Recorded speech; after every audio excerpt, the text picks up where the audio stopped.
You are perfect, Diana. And hey, everyone, it's Satwik Alawala, your host, and welcome to the Progress Texas Happy Hour. I'm joined by Advocacy Director Diana Gomez, Development Associate, maybe Manager Brett Isaacs, and Communications Director Wesley Story. Hi, y'all. This week, we're covering three big stories. Hopefully, the end of all legislative sessions for 2021, knock on wood. Our ballot guide and, how we're in early voting. And then what's going on at the federal level trying to protect our voting rights from Republicans, basically. Before we start, this is a happy hour. So what's everyone drinking today? I celebrated the end of special session already, so I'm nursing myself with some water. Brett, what are you drinking? And also, welcome back. It's nice to have you back on this show. Yeah, thank you. So nice to be back. I'm thrilled. I am unfortunately just going with a LaCroix today, but it is grapefruit. I will not call it by its more pretentious name. What's the more pretentious name? Pomelo? Damn it, Sophic. No, it's actually called pamplemousse, which is the French way to say grapefruit. But it's just because LaCroix isn't pretentious enough, so they had to make it a little bit extra. Whatever. What about you, Diana? I am drinking my classic, what I drink every week, Truly. On this day, it's pineapple. Ooh. Still. I appreciate the consistency, Diana. Yeah. We need to get you that sponsorship.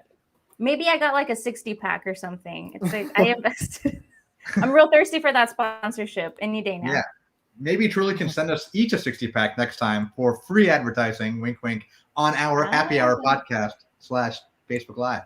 And Wesley, what are you drinking? You always have something nice in the cup. Well, I'm drinking Moscow Mule this week, but I got to be honest, it's mostly just ginger beer and then like a little bit of vodka. So.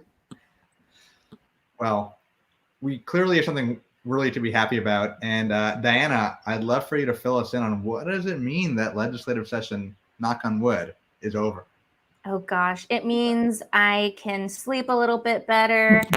Toasting with everyone to the end of legislative session, not to jinx it, for the love of God. I do not want another session back. I don't think anybody does.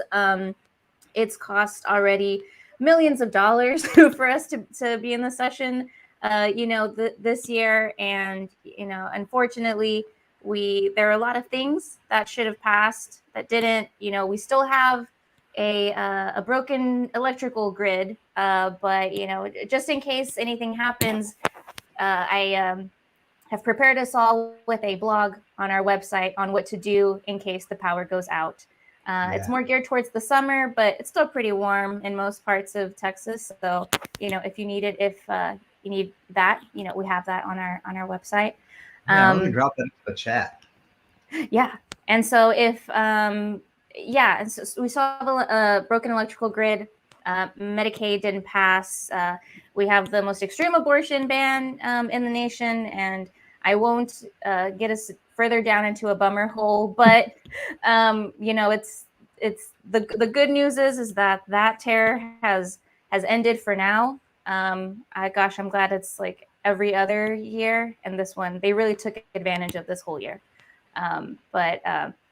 But yeah, hopefully, one great thing that came out of this was that a lot of Texans were really able to see these terrible effects of Abbott and other extremist legislators catering to that small far-right base. And so I think people are really fed up, and enough is enough. And so that's really going to gear us into this next election season, because, one bad thing that happened was that, a lot of maps were gerrymandered districts in Texas, but you cannot gerrymander statewide elections. So folks are going to turn up. They're going to say enough is enough, show up at the ballot box. And I'm looking forward to the revenge of angry Texans.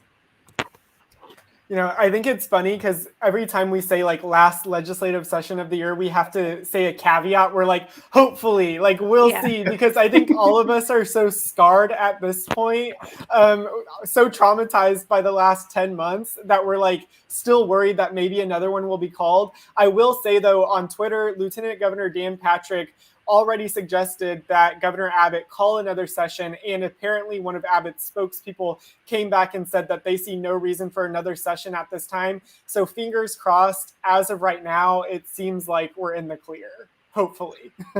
My conspiracy is that Dan Patrick, his family must not love him very much. And so he's taking it out on us by pulling us away from our families to waste time at the lead session.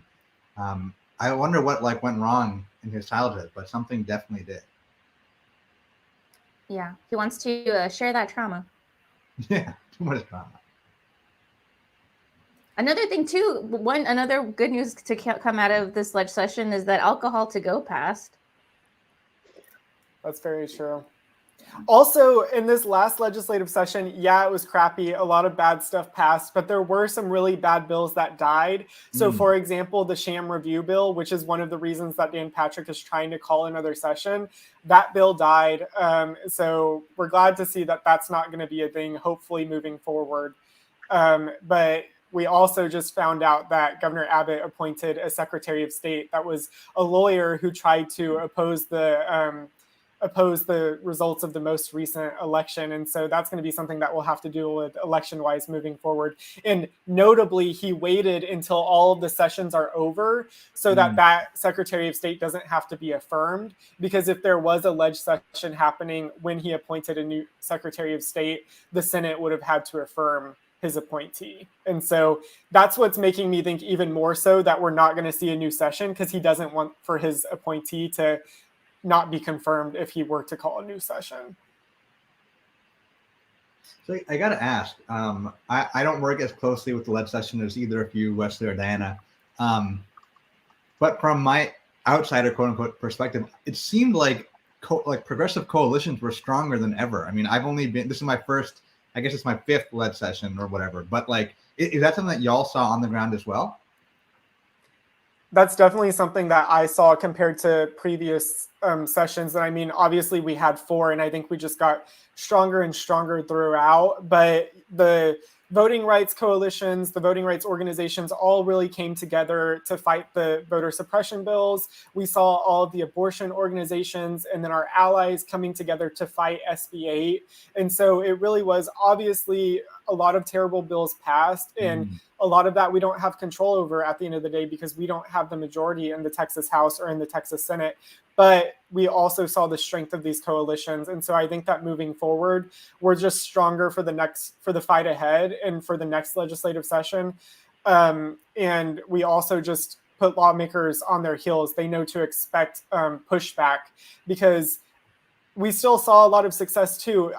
At the end of the day, the terrible voting bill, the voter suppression bill, didn't pass in the first session, didn't pass in the second session. Yeah. We kept pushing it to new sessions. And if we actually only went with the first session like we're supposed to, we only did January through the end of May, then that bill would have never passed. But we have a governor who was willing to call additional special sessions to get his terrible legislation through. And Wesley, you mentioned the fight ahead. The next fight is actually happening right now.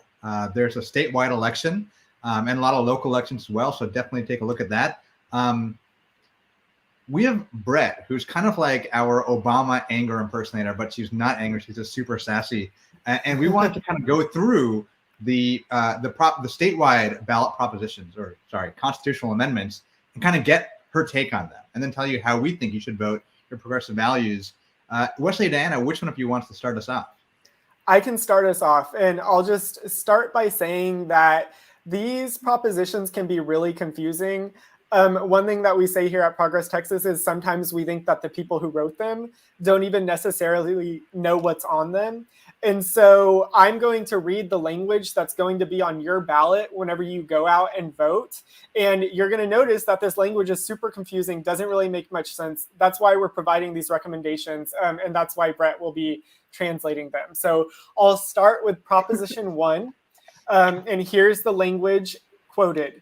The constitutional amendment authorizing the professional sports team charitable foundations of organizations sanctioned by Professional Rodeo Cowboys Association or the Women's Professional Rodeo Association to conduct charitable raffles at rodeo venues. So what are your thoughts? Well, thank you for asking my professional opinion. First of all, you are absolutely correct. That is super confusing. So my initial reaction, and just so everyone knows, these are my completely unfiltered reactions to all of these constitutional amendments. I hate horses. I'm terrified of them. I don't particularly care about sports in general, if I'm honest. And I particularly do not care about sports that involve animals. So I have no idea what this really even means. And I'm not really sure, if I was reading it for the first time at the ballot box, how I would vote. So Wesley, can you please give me your recommendation, because I am very confused. I shall. And so basically what this proposition does is it authorizes raffles at rodeos, which are currently prohibited by Texas's anti-gambling law. And we recommended a yes on this proposition. And for no other reason than why not? Like, what's a good reason against this, right? There's not really one. So why not vote yes? All right, will do. All right. Okay, I'll move on to Proposition 2 now. The constitutional amendment authorizing a county to finance the development or redevelopment of transportation or infrastructure in unproductive, underdeveloped, or blighted areas in the county. That's interesting, because I mean, honestly, don't want to shock anyone, I'm a progressive. So I'm all for like government having the ability to do what we, appoint these people to do, which is take care of our communities, take care of our infrastructure and the areas that we live in. So my initial thought is that this is something it sounds like I would vote for, just so that we can have greater, government access to help us take care of the counties that we live in. And you are correct. So we actually recommended a yes on Proposition 2. The reason is so this allows counties to issue bonds to improve blighted areas. I don't know if necessarily everyone got that from the language, but that's what it does. And cities and towns can already technically do this. So we're just saying, why not give counties the same authority to do what cities and towns can already do? Makes sense. All right, moving on to Prop 3. This is the constitutional amendment to prohibit the state or political division of this state from prohibiting or limiting religious services of religious organizations. Okay. Hearing that, I mean, I am all for religious freedom. I think religious freedom is incredibly important.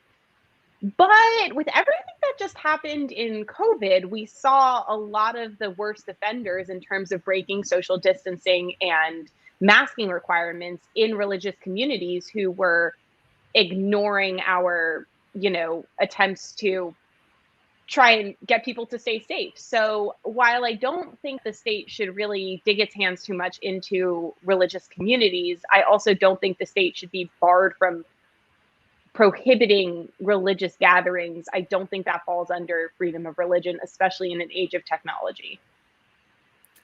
Yeah, so our recommendation for this proposition is also no, because as you just said, Brett, it would prohibit restrictions on religious gatherings, even during a deadly pandemic like what we're going through right now, or any other emergency. So this is actually a really dangerous proposal, because it's a blanket exemption from rules that are intended to protect people.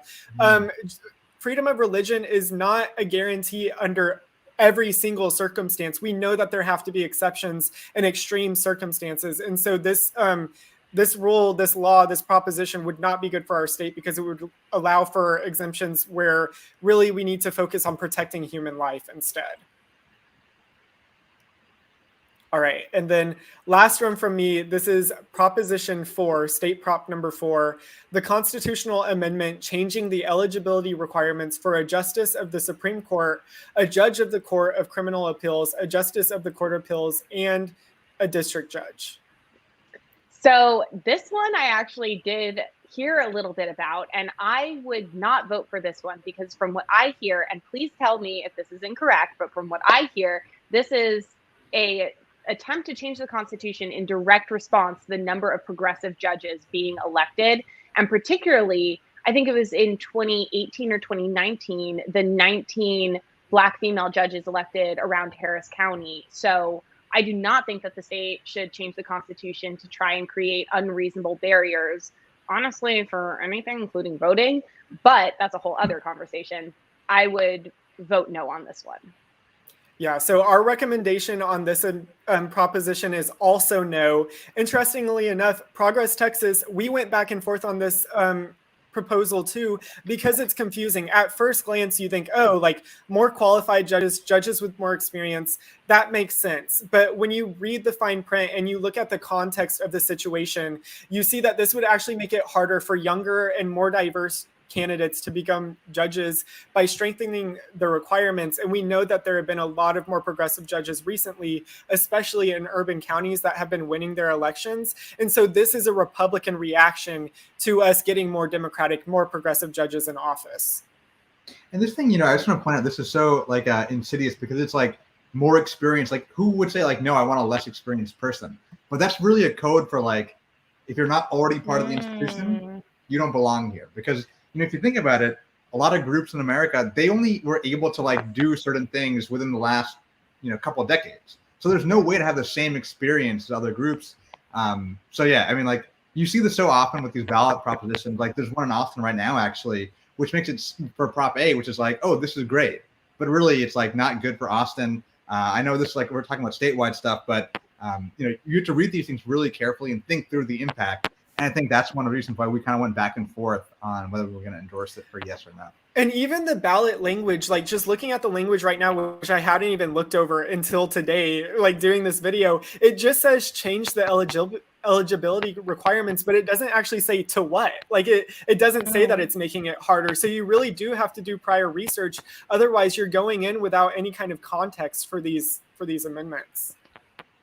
Yeah, and if you know, it can be really tricky to find basic information on when elections are happening, when to vote, especially on like what's truly behind what this language means, which is why here at Progress Texas, we have this amazing ballot guide that we're going through with y'all right now, but it's on our website for y'all to follow. We did the research for y'all. If y'all don't want to read it, y'all can just listen to us and recommend this episode to other friends to listen to as you're driving to the polls. Yeah. This weekend. Yeah. Yeah. Vote early. Yeah. And since I've taken the mic, I'll continue with the next four. And I think this one will sound a bit familiar because it's pretty much connected to the last constitutional amendment proposal that Wesley read out loud. So Proposition 5 is the constitutional amendment providing additional powers to the State Commission on Judicial Conduct with respect to candidates for judicial office. I will be fully honest with you. I have no reaction to that because I do not understand what any of that means. So doing exactly what all of this is here for, please help. Yes, definitely. So this is honestly connected to Proposition 4. You know, like it says in the language, it gives the State Commission on Judicial Conduct authority, again, over judicial candidates. So already, you know, more power, more authority. And these are now two that are trying to do that over judicial candidates. So like we said, in theory, it sounds like it might be good. However, in practice, it would give those in power more control over judicial elections, which they have already attempted to game. And we already saw that attempt to game that in the literal last proposition. So our recommendation from Progress Texas is again to vote no on that. Good Awesome. to know. So I'll move over to State Proposition 6, and the language for that says the constitutional amendment establishing a right for residents of certain facilities to designate an essential caregiver for in-person visitation. Yeah, I mean, that sounds great. I think that having an essential caregiver, especially tied to folks who, you know, cannot take care of themselves, is definitely a wonderful thing, especially in the past year when we saw so many people being isolated because of COVID concerns. And it's so depressing, not to get all sad, but now many people are isolated because there are so many folks who just don't want to take the vaccine and help out their communities, which is a rabbit hole I'm going to steer clear of. But from what that sounds, from the language that you're giving me, it sounds positive, and if not positive, then harmless enough. And that is my reaction. Yeah, and so we are aligned with your reaction as well. That's why Progress Texas is saying to vote yes on this. Like you mentioned, the proposal is born out of COVID-related concerns. It lets residents of nursing or assisted living facilities designate an essential caregiver who could not be denied in-person access to see them. It's basically a measure out of compassion after a year, like you mentioned, Brett, where a lot of elderly folks were forced into isolation. So we vote. We say yes on that, on number 6. So now I will read Proposition 7. We're almost done. The constitutional amendment to allow the surviving spouse of a person who is disabled to receive a limitation on the school district ad valorem taxes on the spouse's residence homestead if the spouse is 55 years of age or older at the time of the person's death.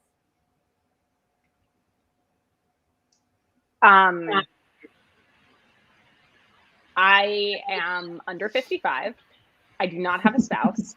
I'm like 90% sure I don't have a homestead. I certainly don't pay taxes on one. IRS, don't come after me. And I am still living. So I don't know. I'm not sure any of this applies to me directly. So I don't think I have any knowledge of it. I don't know fully what that means, and would love, Diana, if you would give me your recommendation. Yes. So our recommendation from Progress Texas is a yes. Basically, this proposition extends the homestead tax exemption to surviving spouses of disabled folks who have passed away, as long as the surviving spouse is 55 or older. Basically, having to deal with the death in your family is hard enough. And so this is a really good change, another act of compassion. Amazing. Yeah, the last one, Proposition 8, this constitutional amendment authorizing the legislature to provide for an exemption from ad valorem taxation of all or part of the market value of the residence homestead of the surviving spouse of a member of the armed services of the United States who is killed or fatally injured in the line of duty. Oh my God. Yes. Are you kidding me? If somebody is killed or fatally injured in the line of duty, their family should absolutely receive a tax break. Yes. Yes. Please tell me we don't say, okay, thank God. Yes. We said yes. Again, another act of compassion. Because currently the existing exemption is only offered to spouses of military members who die in combat. And so all this exemption does is expands it to benefit families who have lost a loved one in a non-combat situation, such as like training exercises. Can't believe this doesn't already exist. So glad that this is being proposed, another act of compassion. And that is the last one. I am so shocked, Diana, at how many times in a row you said act of compassion in like relation to Texas. God, yeah. That is not something I'm used to hearing. Especially after these 10 months of the legislative session, right? Which was anything but compassionate. Wesley, so we just kind of went over the what's on the ballot, what our recommendations are. Do you want to quickly fill people in on early vote and mail-in ballots and all that kind of stuff? Yes, for sure. Drop your guide in here too. Awesome. So early voting is happening right now, and it's going through October 29th. This weekend, there is early voting available as well. This is the only weekend for the November election that you can early vote. So if you know that you're not going to be available on a weekday, please get out this Saturday or Sunday when you're free.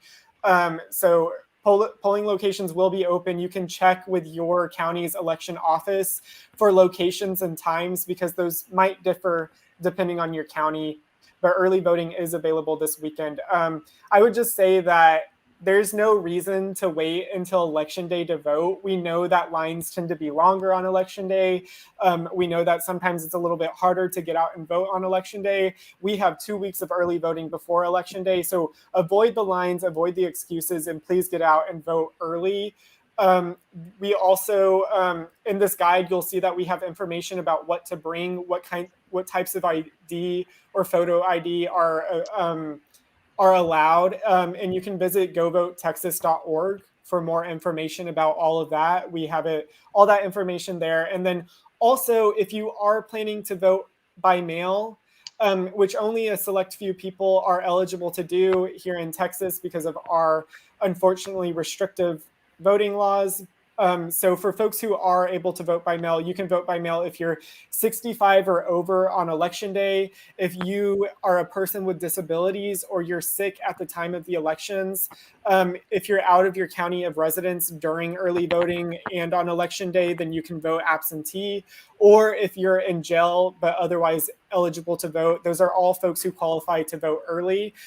Just know that the deadline to submit your application to vote by mail is this Friday. So that will be tomorrow, October 22nd. If you're listening to this on Friday, if you're listening to this on October 22nd, then this is the day, this is the deadline. So please turn in your application.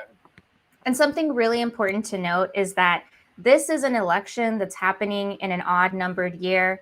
And unfortunately, traditionally, elections that happen on odd number years have a super low turnout. Mm-hmm. But as we've gone through these amendments, as we talked about, wow, some of these would be pretty compassionate and really important to change and to have your opinion on. And besides these constitutional amendments, so these are the amendments that are being proposed statewide. But in everyone's particular city that you're in, you should also know that there are other races that could possibly and very likely be on this ballot as well, including school board, city council, local propositions that if you don't go and vote, this they could be decided by just a handful of people since there is such a low turnout. So because of that, it makes your vote even much more important. It could matter even 5 or 10 times as much as it would matter on an even numbered year, which is so important why you should go and turn out to vote, and then get about 5, maybe even 10 of your closest friends to go out and vote as well. And last thing I'll say, just because I talked a little bit about the dates for early voting and the dates for voting by mail, but election day, if you don't listen to our advice, if you don't vote early, and if you wait till election day, which I understand sometimes it's more fun to vote on election day. Election day is November 2nd, and polls will be open from 7 a.m. to 7 p.m. If you get in line, if there happens to be a line and you get in line before 7 p.m., then you are allowed to vote no matter what. They have to wait for you to get through the line, even if it's past 7 o'clock, but you have to make it to the line before 7 p.m. If you have any issues at the polls, any problems being able to cast your ballot, then you can call 866-OUR-VOTE. It's an election protection hotline that has volunteer attorneys who are staffed and working so that they can help any folks who may be having issues casting their ballots. So speaking of voting, obviously this series of legislative sessions weren't great for voting rights here in Texas. But Wesley, earlier today, you were talking about what's going on in D.C. with voting rights and voting protections. Can you fill us in really quick? Yes. So yesterday, actually, the Senate was set to take a vote on a sweeping voting rights bill. And it's actually known as the Freedom to Vote Act. If you think back a little bit, you might remember the John Lewis Voting Rights Act, which was something that was making its way through Congress a few months ago. Well, that unfortunately, the bill was not able to pass. And so there were some changes made, amendments, et cetera. The bill is now known as the Freedom to Vote Act, and it still has a lot of really important protections in it. So for example, it would make it easier to register to vote. It would make Election Day a public holiday. It would ensure that states have early voting for federal elections and allow all voters to request mail-in ballots. So just a second ago, I talked about here in Texas, the folks who are eligible. It would make it to where everyone was eligible to vote by mail. It would also help bolster security with our voting systems. It would change how congressional districts are redrawn and basically stop partisan gerrymandering, which we saw during this last legislative session. All of the maps that Texas passed are heavily gerrymandered and specifically target communities of color to restrict their voice and make it to where they don't have as much representation. So it would prevent that type of gerrymandering, and it would impose new disclosures on donations to outside groups who are making donations during political campaigns. So just make the process more transparent when it comes to money, dark money specifically in politics. So all of that sounds amazing, right? These are all really great reforms that we need for our elections and to help support the right to vote, the freedom to vote. But unfortunately, we did not have the support yesterday to pass this crucial voting rights legislation. And so it failed in the Senate. It's already passed through the US House, but it failed in the Senate. And that's due to Republican senators who we know have made it their agenda at this point to undermine our elections. And so one thing that we at Progress Texas are continuing to promote is that the filibuster needs to go away. It is preventing crucial progress in the US Congress that we need to happen, not just on election reform. We know that's one of the major issues, but on all kinds of other issues. The filibuster is the filibuster, it leads to gridlock. It's also a remnant of the Jim Crow era. We know that it's racist and it shouldn't exist. It's not something that's in the Constitution. So there's not really any justification for it other than those in power want it to prevent progress. Can I say something just briefly about the Freedom to Vote Act? Because I know that it is very sad that it did fail in the Senate yesterday, but I could be wrong, and correct me if I'm making a mistake in this. I did hear from some political pundits that the reason it was brought to the floor was to show that the Democrats actually are united now on what's in the bill, which is a positive thing, because now that the Democrats have agreed on the restrictions that they want to impose and the items that they want to put new life into in our voting system, they can now enter into talks about the filibuster. And I do think that despite that it did fail, it is a positive sign that it even, has reached this far, and we can discuss whether we want to do away with the filibuster or change it in regard to voting rights. I mean, I'm all for trashing it entirely. It's a garbage rule. But, and we know that if we don't do it now, Mitch McConnell's just going to do it the minute he's majority leader. But that being said, even if it's, changed just so that this bill can get through and other voting rights bills will get through, that will be a huge win. And we'll be able to show the power of the people at the ballot box the next time elections roll around. Yeah, I think that's a really important point, Brett, is that the Freedom to Vote Act was born out of negotiations between Democrats on what they wanted to see in this bill. Joe Manchin specifically was key in some of those negotiations and getting it to a point that he approved of the legislation. And so for them to bring it forward and still not have the votes to pass it may mean that there are some more Democrats who are willing to get rid of the filibuster or at least make an exception to get this bill passed.